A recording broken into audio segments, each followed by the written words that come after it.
Las matemáticas. Es la ciencia deductiva que se dedica al estudio de las propiedades de los entes abstractos y sus relaciones. Esto quiere decir que las matemáticas trabajan con números, símbolos, figuras geométricas, etc. Ciencia formal. Es la que valida sus teorías con base en proposiciones, definiciones, axiomas o reglas de inferencia, puesto que todas ellas son analíticas. Son aquellas que ocupan formas, estructuras, ideas, analizando o teorizando sobre definiciones. Las más conocidas son la lógica, la matemática, la teoría de sistemas y estadística. Razonamiento lógico. Es un sentido restringido. Se llama así al proceso mental de realizar una inferencia de una conclusión a partir de un conjunto de premisas. Los números. Se refiere a la expresión de una cantidad con relación a su unidad. Se trata, por lo tanto, de un signo o conjunto de signos. Figuras geométricas. Las figuras geométricas hacen referencia a una superficie plana, delimitada o pueden ser curvas. La figura geométrica es un conjunto cuyos componentes resulta ser punto, uno de los entes fundamentales de la geometría. Por lo tanto, la geometría es la disciplina que se ocupará de su estudio detallado. ¿Qué son los iconos? Se trata del signo que a través de una relación de semejanza puede representar un cierto objeto. En concreto, podemos establecer además que, de manera coloquial o en nuestro día a día, hacemos uso del término iconos como sinónimo de símbolo. Asimismo, los glifos es un símbolo o figura que representa un concepto plasmado en grabaduras o pinturas. Un glifo es atribuido a formas de escritura de las civilizaciones antiguas como los olmecas, los mayas, aztecas, egipcios, entre otros. Los símbolos son imágenes que representan algo. En general, los símbolos son conocidos dentro del contexto donde se encuentran. En matemáticas, los símbolos suelen representar operaciones o relaciones entre números o valores, signos que establecen una relación de identidad con la realidad, generalmente abstracta, a la que evoca o representa. ¿Qué son los códigos? Es una serie de símbolos que por separado no presentan nada, pero al combinarlos pueden generar un lenguaje comprensible, solo que para ellos quienes lo entiendan. Los códigos numéricos sirven para representar números con fines de procesamiento o almacenamiento. ¿Qué es la ciencia? Es la rama del saber humano con un conjunto de conocimientos y objetivos verificables mediante la observación, la experimentación y la explicación de sus principios y causas. Asimismo, la tecnología es la aplicación de la ciencia en la resolución de problemas específicos. Constituye un conjunto de conocimientos científicos y ordenados que pueden diseñar y crear bienes o servicios que favorezcan la adaptación del medio y la satisfacción de las necesidades personales y los deseos humanos. Aunque existen muchas tecnologías muy diferentes, el término tecnología se usa a menudo en singular para referirse a todas las tecnologías o en particular a una de ellas. ¿Qué es un axioma? Es solo una premisa que se asume con independencia de que sea o no evidente y que se usa para demostrar otras proposiciones. En matemáticas se distingue como axioma lógico o postulado. ¿Qué son las demostraciones matemáticas? Es una cadena finita de proposiciones verdaderas que se obtienen con ayuda de reglas de inferencia lógicas. El punto de partida de esta cadena son proposiciones cuya verdad es conocida. El punto final de la cadena es el teorema a demostrar. Cada miembro de la cadena se obtiene del interior mediante reglas de inferencia lógica. El razonamiento inductivo es una forma de razonar partiendo de una serie de observaciones particulares que permiten la producción de leyes y conclusiones generales. Tienen el objeto de generar un nuevo conocimiento. Un ejemplo de ellos es: estudié para el examen de matemáticas con una semana de anticipación y saqué buena calificación. Estudié para el examen de español con una semana de anticipación y saqué buena calificación. Por lo tanto, si estudio una semana de anticipación para todos mis exámenes, sacaré buenas notas. ¿Qué son los teoremas? Es una afirmación que se debe demostrar dentro de un sistema formal. Demostrar teoremas es un asunto central de las matemáticas deductivas.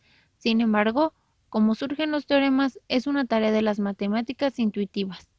Un teorema es una proposición que se debe demostrar de forma lógica a partir de la hipótesis, acudiendo a axiomas o un teorema ya demostrado con anterioridad. Este proceso de demostración se realiza mediante ciertas reglas de inferencia.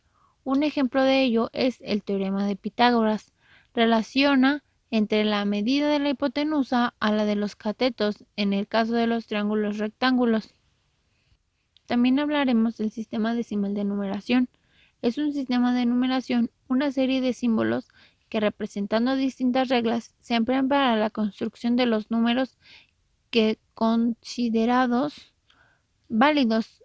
En este caso, el sistema toma como base al 10. El ejemplo es el sistema decimal que se encarga de la presentación de las cantidades, empleando 10 cifras o dígitos diferentes: 0, 1, 2, 3, 4, 5, 6, 7, 8 y 9. ¿Qué son los números irracionales? Es oposición a los números racionales. Esto no puede expresarse en forma de fracción. Esto se debe básicamente a que cuentan con cifras decimales no periódicas de manera interminable o infinitas. Este tipo de números fue identificado por un alumno de Pitágoras conocido bajo el nombre de Hipaso. Un ejemplo de ellos es pi. Este es quizás el número irracional más conocido de todos. Se trata de la expresión de la relación que existe entre el diámetro de una esfera y su longitud. Pi entonces es 3.141592, aunque en general se le conoce simplemente como 3.14. Ecuaciones lineales. Es una igualdad matemática entre dos expresiones algebraicas, denominadas miembros, en la que aparecen elementos conocidos y desconocidos, denominados variables, y que involucran solamente sumas y restas de una variable a la primera potencia. ¿Qué es una ecuación cuadrática? Es la ecuación la cual, una vez simplificada, el mayor exponente de la incógnita es 2. En una ecuación, la x es la variable o la incógnita y las letras a, b y c son los coeficientes, los cuales pueden tener cualquier valor, excepto que a sea igual a 0. Ecuaciones diofánticas. Cualquier ecuación algebraica de dos o más incógnitas cuyo coeficiente recorre en el conjunto de los números enteros, de las que se buscan soluciones enteras o naturales. Esto es que pertenezcan al conjunto de los números enteros. Las ecuaciones diofánticas tienen la forma ax más bx igual a c. Un ejemplo de ecuación diofántica es x más c igual a s. Esta ecuación tiene infinitas soluciones en los números reales, como regla general. Sin embargo, las ecuaciones que aparecen en los problemas tienen restricción de que nos ayuda a limitarnos a un pequeño número de casos e incluso a una única solución. ¿Cuál es el método Fibonacci? Es el sistema conocido también como una serie sucesión Fibonacci. Es una sucesión de números naturales infinita, que no acaba nunca. La serie empieza de los números 1 y 1 y después los siguientes números que van apareciendo en la sucesión son los resultados de la suma de los dos anteriores. Por lo tanto, en la serie Fibonacci lo siguiente sería 2 y luego 3 y después un 5. Y así en lo general esta sucesión quedaría de la siguiente manera: 1, 1, 2, 3, 5, 8, 13, 21, 34, 55, 89 y más hasta el infinito, ya que como hemos dicho, esta serie nunca se acaba. En el caso del método Fibonacci, este nos ayuda precisamente con eso, ya que sirve para identificar el comportamiento de los precios y nos ayuda a medir las subidas y bajadas de los mismos. También los tipos de papiros, como es el papiro de Rip, que es un texto matemático fundamental. Es un manual de las instrucciones de la aritmética y la geometría. También el papiro de Moscú, que es el texto matemático más antiguo que data el imperio del Medio de Egipto. También el papiro de Berlín, que es la colección de papiros matemáticos y médicos datados alrededor del año 1300 a.C. También algo muy conocido de los egipcios es la pirámide de Keops. Es la imagen más representativa de Egipto y fue construida con fines financieros. Los egipcios hicieron aportaciones como el sistema numérico decimal, cálculo de superficie y volumen de pirámides o el calendario solar. Su sistema de numeración se dividió en dos: el sistema jeroglífico, que es un sistema de base 10 no posicional en el que el principio aditivo determina la posición de los símbolos. También el sistema hierático, también es decimal, pero el principio de repetición del sistema jeroglífico se sustituye por la introducción de símbolos especiales. También la aritmética egipcia se basa en dos principios operacionales, inherente a su capacidad de dividir y multiplicar, y el cálculo de 2/3 de cualquier número. Asimismo, la álgebra egipcia. Los egipcios la utilizaron muy poco por los símbolos en su álgebra. Manipulaban con éxito la progresión aritmética y quizás las geometrías. China, Grecia y las matemáticas. Las 4 operaciones aritméticas básicas que se usaron en China desde épocas muy tempranas es la suma, la resta, la multiplicación y la división. Asimismo, en China se desarrollaron las ecuaciones polinómicas. El campo de las ecuaciones se considera dos pasos. El primero es encontrar la ecuación y el segundo es resolver la ecuación. Asimismo, se diseñaron los logaritmos. En ese tiempo no eran llamados logaritmos, sino números correspondientes o números poderosos. Los logaritmos fueron originalmente traídos para cálculos astronómicos. También se desarrolló el estudio de la trigonometría, que fue el misionero jesuita Pierre, que introdujo en China 3 de las fórmulas Gregory. En China también se atendió la arqueología. Se pueden encontrar indicios de los comienzos de las matemáticas chinas según los restos encontrados en excavaciones. Asimismo, Grecia se acredita a los pitagóricos la primera demostración formal del teorema, como el teorema de Pitágoras. Las matemáticas aplicadas en Grecia es un paralelo con los estudios sobre matemáticas puras hasta ahora mencionado. Se llevaron a cabo estudios de óptica, mecánica y astronomía. Se desarrolló también el teorema de Tales. El primer teorema enuncia que si en un triángulo dado se traza un segmento paralelo a uno de sus tres lados, el nuevo triángulo generado será semejante al primero. También se desarrolló el sistema jónico.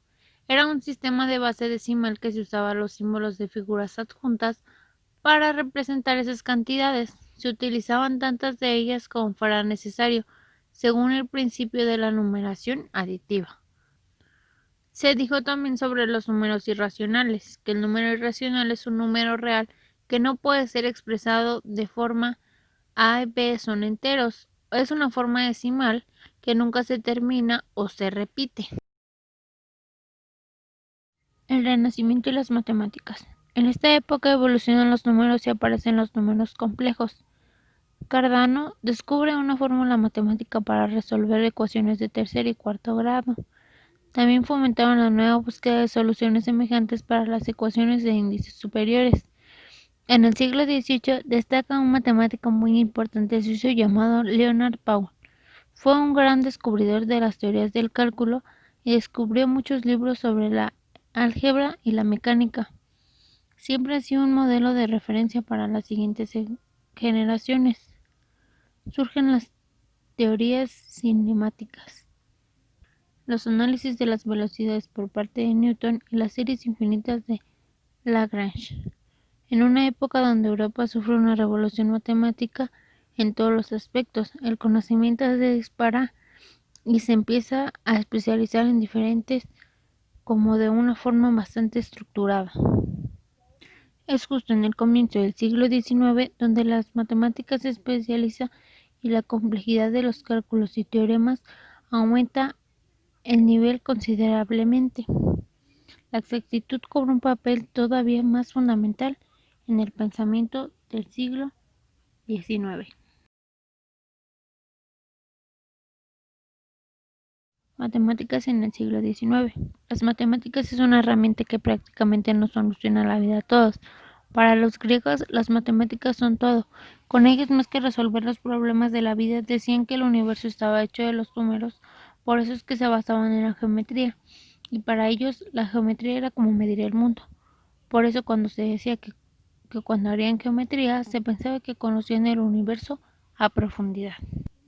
Platón decía que los objetos matemáticos existían en un mundo separado, pero eran parte del universo de nosotros, en un mundo de ideas donde para los círculos eran perfectos, las rectas eran perfectas, mientras que en el mundo real solo eran reflejos de un mundo mejor. Para los griegos, las matemáticas sí eran parte del mundo, era una herramienta que ellos mismos sustentaban. Ellos se interesaron mucho en los triángulos porque decían que están conectados con el universo y empezaron a demostrar las cosas que primeramente no dio resultado nada de ello, pero concretó solo eran suposiciones que para ellos eran ciertas, pero nada era lógico. Cuando se retomaron los libros de Euclides, empieza de nuevo el avance de las matemáticas, como el plano cartesiano y la geometría analítica, que permite llegar a Newton, que nos propone el cálculo, a base de entender cómo es que se mueven los planetas. Esto corrobora que las matemáticas eran la forma de estudiar el mundo. Las matemáticas, más que nada, es el lenguaje que nos permite conocer el universo y las aportaciones del cálculo, que resulta una herramienta muy útil que hoy en día nos sirve para desarrollar la física. Cuando se llegó el siglo XIX, las cosas cambiaron drásticamente, porque las matemáticas ya no eran las mismas. Cambió el álgebra, la geometría, el análisis. Cambiaron la idea de lo que tenían y las matemáticas ya no coincidían con lo que sabían. Los cambios en las matemáticas hicieron que los matemáticos reconsideraran el significado que le habían dado a ellas. Ya no era lógico algunas cosas que se preguntaban y cada vez eran más abstractas. Es por eso que se hace confuso el procedimiento de las matemáticas a como ya se habían entendido. Eso viene a dar un cambio en ellas. Más que nada se tiene que estudiar de nuevo y replantear lo ya aprendido para adquirir de nuevo ese conocimiento.